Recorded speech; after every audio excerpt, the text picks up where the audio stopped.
ማኒፋክቸሪንግ ኢንዱስትሪ ወዴት እየሄደ ነው፣ ምን ጉዞ እየተከተለ የሚለውን በአንድ ቃል በአንድ ስቴትመንት ልገልጸው አልችልም፣ ግን በአዝማሚያ ልገልጸው ይችላል።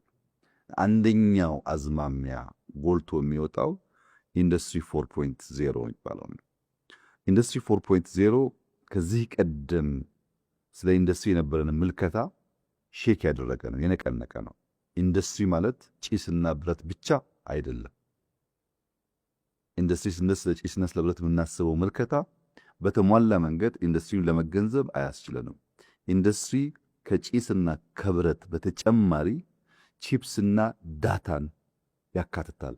ቺፕስና ዳታን ያካተተ ኢንዱስትሪ የተሟላ ኢንዱስትሪ አይደለም የሚል አንድ እሳቤ ያለው።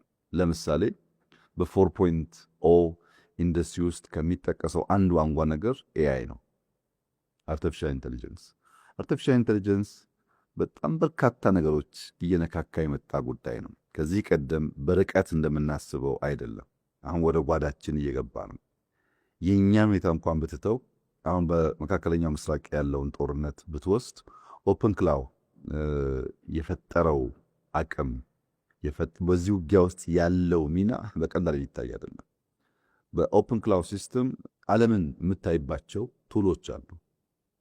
የዓለምን የኤር ትራንስፖርት እንቅስቃሴ ምንም ብዙዎች ሳታወጣ ሲሲቲቪ ካሜራን በመጠቀም በብዙ ሀገራት ያለን የትራንስፖርት ሲስተም ለማየት ብዙ መረጃዎች ከማታውቃቸው ኦፕን ሶርሶች ሰብስቦ አናላይዝ አድርጎ ለአንተ ለዲሲሽን ለውሳኔ በሚያግዝ መንገድ የማቅረብ አቅሙ አንቢሊቨብል፣ በጣም ለማመን ያስቸግራል።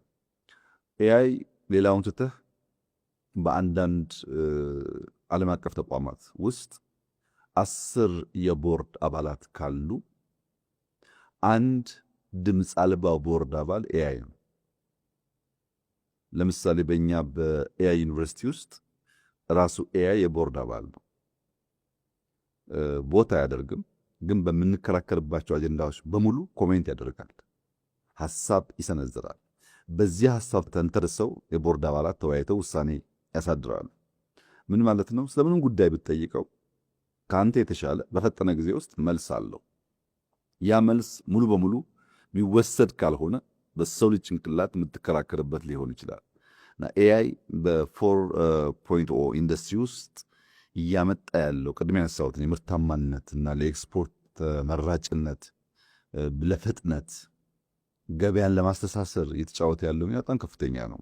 ኢንተርኔት ኦፍ ቲንግስ ሁለተኛው ኤግዛምፕል ሊሆን ይችላል። ኢንተርኔት ኦፍ ቲንግስ የሚባለው ሁሉም ነገር ምግቡም፣ ሽያጩም፣ ንግዱም ከኢንተርኔት ጋር ያለው ትስስር ማለት ነው። የምታዝበት፣ የምትከፍልበት፣ የምትመርጥበት መንገድ በሙሉ ወደ ኢንተርኔት እየተቀላቀለ መጥቷል። በብዙ ዓለማት እኛም ጋር እየተለመደ ነው ያለው። ሮቦቲክስ ቅድሚያ ያነሳው ኢንዱስትሪ ሰው የሚያደርጋቸውን ስራዎች ሮቦቶች ማድረግ ጀምረዋል። ከዚያም አልፎ በቅርቡ አይተህ ከሆነ በመካከለኛው ምስራቅ የግመል ውድድር ነበር። የግመል ውድድሩ ከዚህ ቀደሙ ሰው ወጥቶበት የሚሽቀዳደምበት ሳይሆን ሮቦቶች ወጥተው ልክ እንደ ሰው እየገረፉ ግመሉን ውድድር ያደርጋሉ። እሽቅድድሙ ይፈለጋል ካልቸራል ስለሆነ። ሰው የሚሆንበት ሰዓት ግን በርከት ያሉ አደጋዎች ስላሉ ያን አደጋ ለመቀነስ ሮቦቶች ሰውን ተክተው ግመሎችን ያወዳደሩ። አሸናፊ የሚሆነው ግመሉ ነው ቀድሞ የገባው። እንደዚህ አይነት ሁሉ ልምምዶች በሮቦቲክስ ተጀምረዋል። አውቶሜሽን ላይ በጣም ሰፊ ኢምፓክት አለው። ቢግ ዳታ አናሊቲክስ፣ ትላልቅ ዳታዎችን አናላይዝ ማድረግ፣ ስለ አንድ ነገር ከመወሰን በፊት ከብዙ ሶርሶች ከብዙ ዳታ ትሪያንጉሌት አድርገህ የጠራውን ለእውነት የቀረበውን ነገር የመምረጥ ጉዳይ በ4.0 ውስጥ አንድ ትልቁ አንኳር ነገር ነው።